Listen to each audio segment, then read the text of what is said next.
Hello, football fans. It's Coach Bob Herb for Cat Broadcasting. August 29th will be the first big game coverage that we'll have for the year. We'll be featuring the Bandera Bulldogs versus the Poteet Aggies. I have the privilege to talk to both head coaches ahead of time and some of the players. We're going to start today with the Bandera Bulldogs and head coach Joel Fontenot-Amity. Take it away, Coach JFA. All right, Coach Fontenot-Amity. Last year, Bandera was 7-4 overall, 3-1 in district. But you got the third seed in the playoffs due to the three-way tie, right, with Carrizo and Devine, I think. Mm-hmm. All right. I saw you had like 11 seniors, is that right, on the team last year? Yes. Something like that? Yeah, and it's about the same this year as well. It is, okay. And how many returners does that give you? Like how about starters? Okay, starters. We're in returning, your mind. So we have a lot of guys. We have kind of a unique season, Coach, where we have a lot of guys who were injured last year, lost for the season. We had 2 torn ACLs and a labrum tear, and another kid who broke his leg the first week of the season. So we had 4 guys who were potentially 1 or 2 A starters that went out. So when I say there's 7 or 8 coming back on offense, depends on how you look at it. It would have been 8 had they not gotten injured. So it's about 8 on offense. We lost a couple offensive linemen and our quarterback, and then we return a running back and bring another running back from his sophomore season where he tore an ACL in the second round of the playoffs. So. All right, so sounds pretty good though with returners coming back. Oh yeah, just all and so I think we have 5 back defensively. We lost our defensive front. We got 2 outside backers coming back, and then 3 out of the 4 in the secondary. So very promising. Teachers, please excuse us. So with those returners, what kind of stats do those guys have coming back? So we have a receiver that has he had 900 and I think 915 receiving and 13 touchdowns as a junior. He's coming back, and we had a running back who was a 1,200-yard rusher as a junior coming back, and then a kid returning who tore his ACL in the second round of the playoffs a couple of years ago. He's back offensively. He was a 1,000-yard rusher as a sophomore. So 4 out of the 5 returning up front. That's great. I know about that good one. Quarterbacks, yeah, man. So we're excited about that. And defensively, we've got a guy, and so I didn't say their names, right? I guess Jeffrey Thomas, Juan Cabrera, Brayden Gurman. 4 out of the 5 offensive linemen screw up somebody's name. So that's all right. And then our top returning defensive player is Dane Barnett. He had 94 tackles and I think 2 or 3 interceptions. So a couple linebackers come back in that group. JT also played. Jeffrey Thomas also plays defense, so he was a starter there. And the 2 outside linebackers. One was the newcomer of the year for our district defensively, and Brayden Gurman, one of the running backs who's returning, was our offensive newcomer of the year last year. So we feel good about what we have coming back. But it's got to excited though. Should be excited. Yeah, very exciting. Yeah. Yes, sir. All right. So during the first few weeks of practice and one in scrimmage so far, how do you like the improvements you've been seeing with the guys? Oh man, I think you see huge improvements from one week to another, whether it's a scrimmage or you go from your scrimmage to your first game, or your first game to your second game, and so week to week. That first day you put pads on, man, that defense is getting after the offense. And the defensive line, we thought maybe a question mark with 3 new ones. Man, they got after our guys up front offensively. And so then offensively put the hard week of work in. And we saw big improvements from the first scrimmage to the second scrimmage with our offensive front and just gelling with some new things offensively, 2 dynamic backs in the backfield, figuring out how to work with both of those guys and kind of figuring out some new blocking schemes.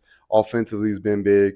Quarterbacks are getting a hold of the system, and then defensively they're flying around. And we're a 9-5, 90 team, 9 guys around the football, 90% of the time. So. Awesome. Okay, now we know that football's not just about the X's and O's. So what's the Bandera Bulldog culture based on? Man, it's 3 simple words. We are one. And it's a program where we do everything together. We support each other, whether it's football, whether it's a complete culture around athletics, and then that we feel like we built a whole support system around the entire school. So it's not just football; it's football and volleyball. It's not just football and volleyball. It's not just boys sports or girls sports. Everybody supports each other, and it's a real community out here in Bandera, America. And I think we have one of the community and media around our athletic programs is one of the best I've ever been around, and we have so much support, and we are one. everybody supporting each other within the Bandera community is what we build the foundation of all of our athletic program upon. Awesome. Great. Thank you. All right, so our game of the week next week is you all versus the Poteet Aggies, and I know you played them last year. You probably haven't seen them too much yet this year. So what can we kind of expect from Poteet that you know of? Man, so I want to first of all say from year to year, 2 years ago to last year, man, it's big improvement as a program for the Poteet Aggies, and they ended up being a very physical and pretty young football team last year. But man, the improvement year to year, and it was a dog fight to the very last possession. I saw that. It was like 29-22 or something. Yeah, defense came up with a big stop. And so, that first game of the year, I know it's going to be a tough one down in South Texas and Poteet, America. All right. So I'm going to change it up on you a little bit now. With the hill country flooding that recently occurred, I saw that you were volunteering your time to go help with the cleanup. And if you could tell me a little about what you saw and what you focused on and what you brought back to your team. Yeah, man, that's a great question. We're a river down, right, from Kerrville and Center Point and Ingram, and so we're neighbors, and part of we are one, like we talked about with our athletic program. We're one hill country out here too, and Coach Damasco over there at Ingram's a good friend of mine. He's on the board with the Hill Country Coaches Association with myself and some other coaches, and so we've got a good relationship. We play and so I kept reaching out to him. Hey, is there anything you need? Can I come help? Can I come help? And of course, when they're still, and I don't know if this part's okay, when they're still finding bodies and searching, it's not appropriate time to come help. And our kids were asking, hey, Coach, can I come help? Can I come help? And so finally he said, hey, come over. It was a Sunday. Come over. And I was fortunate to just go honestly watch him in action. It was such an impressive, I hate to give a guy we're going to play kudos. I don't hate to. I'm glad to because it's so impressive. But, man, just the way he interacted with the community and really, he's passing out food, and there's 3,000 or 4,000 people getting food out there. And he was a big part of setting it up and running. Felt like he wasn't in charge of everything, but it almost felt like he was because he's such an integral part of the community, riding around in a Ingram ISD truck. And so it was amazing to see the community helping each other when they needed it most. Now, there's two things. So along with that, I brought back to my kids was, hey, they're going to help. Was, hey, there's going to be a time when they need help, but it's not now. There were so many hands helping so much that they needed the help, but there was almost an overabundance of help. And my message to them was, hey, there's going to come a time when the dust settles and they need us, and we're going to be there for our neighbors when they need us. That's great. And then the second piece that I told we talked about as kids is, man, you better be appreciative that you get to come in and work today, because those guys over there wish they had a field house and a place today where they could go and be safe at, and you don't know what they're going through. So be thankful and thank God for the time you have that you get to work today. Yeah. I guess the last thing I'll say about it, if you haven't, it was a one day out there, man, but it was amazing to see all those things and see the way the people helped each other, and those coaches and the principal was out there and the superintendent was out there. And it was amazing to see that, man. But the devastation, and I lived in Louisiana during Katrina, so I've seen devastation, but the devastation, man, was unbelievable what a river can do. And they certainly continue to need our prayers and assistance with cleanup, I'd say, and getting back to what normal is going to look like for them moving forward. Right. So, I mean, like, football teaches everything. All right. And it's basically life in a microcosm, and you saw it there. So thank you. Yeah. So Friday Night Lights means everything in Texas. So what does it mean here for Bulldog Nation every Friday night? Man, it's like what you dream about. So being from a small town, Louisiana, moving to Texas, I didn't necessarily come here for Friday night football, but man, it's different, and we do it different in Texas. The town shuts down, and especially when you're winning in Bandera, man, the stands are packed. I always tell our kids week of the homecoming game that you've never seen anything like when you look over into the crowd and you see fence line to fence line and the stands packed. We've got some beautiful pictures over the years. You never see anything like it. Certainly like some of the Friday nights that you experienced, I'm sure, in the early days, especially in Castroville. Oh, yeah. So, Lena Valley, yeah. Yeah, man. So it's amazing.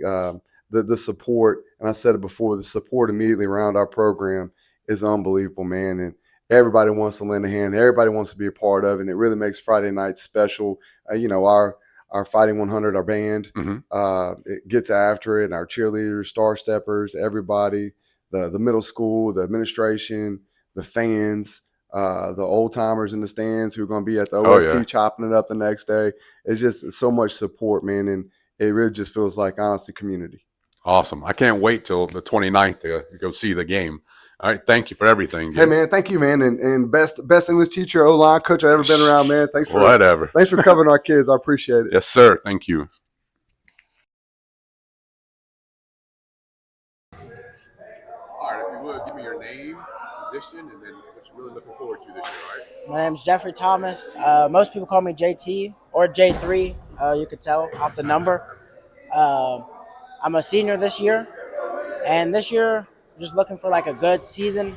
It's my last season, so really just stepping it up like to a next level. I feel like I've always been a leader, but like last year I really stepped it up more. Or the year before I just had like I was more like I was there, but like we had seniors, and I was just a sophomore that year. So just like watching them and seeing how they did it, we went 10-2 that season, and we've been doing good ever since. So just keeping just that hard work, that drive, and yeah. And your leadership style, what do you think? Were you like quiet? You get a little bit loud? I definitely bring the energy to the team. Sweet. 100%. If you come to a game, you'll see me yelling and doing everything in my power to make sure the team never has their head down. I would say by example, but I definitely like to let them know for sure. Yes, sir. Thank you. All right. Can you give me your name and position? Name's Caleb Tibbett, middle linebacker. All right. So what's your favorite part about being a middle linebacker? Just, tackling people. I did grappling for a little bit back when maybe 2 years ago, so it's kind of my thing, just like hitting people. So I know this as a wrestler, all right? What center of gravity? How important is that in making? You got to get low. Low man wins. Low man wins. Low man wins. Right. How much next week when we see you against Poteet? We're going to see you in the backfield. We're going to see you make tackles all over. Where are you going to be? I hope I'm going to get some tackles. I really want to pick six. So, but tackles, they're my main thing. But hopefully backfield, a couple sacks. I got good guys around me, so should be the backfield. Knowing that, you'll have a lot of returners. That's all. Exactly. What are your kind of expectations for the year? A couple guys were hurt last year, including myself. So, it's scary getting back out there, being hurt. But, I'm not afraid to be with my guys. They're with me, right? They're supporting me. So. Awesome. All right. Good luck to you this year. Thanks. Thank you. All right. Could you give me your name and position? Dane Barnett, strong safety. All right. As a strong safety, what part of the game is your favorite? Is it coming up and hitting somebody in the run game, or is it picking one off and taking it to the house? I love the physicality of just meeting someone in the hole, hitting them low. Oh yeah, and caused any fumbles doing it? I've caused, I think, 2 forced fumbles in the past 2 years. Awesome. And what can we expect from you next week? Next week, a bunch of big hits, sure tackles, and lockdown coverage. Awesome. Thank you very much. Good luck. All right. Could you give me your name and position? My name is Braden Gurman. I'm the offensive running back for Bandera Varsity. All right. You were running back last year, right? Yes, sir, I was. I was the running back last year. And I saw you ran for a good amount of yards. 1,200 yards, yes, sir. Oh, yeah. Thrown into the fire. This year now, coming into this year, you have a lot of people coming back, a lot of returners.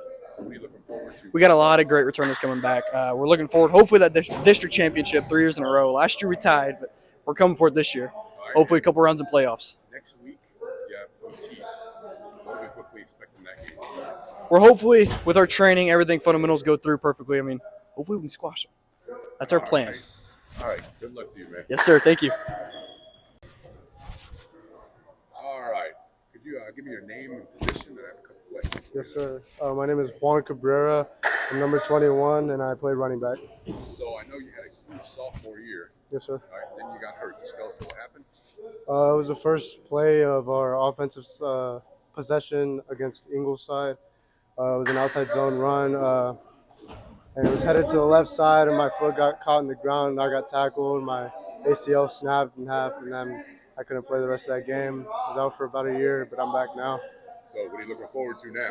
Man, this whole season ahead of me, my senior year, hoping to do great things with the team. Oh, yeah. Yes, sir. I know you got some returners coming back. Yes, sir. And you jumping in there. So who's in the backfield also from last year?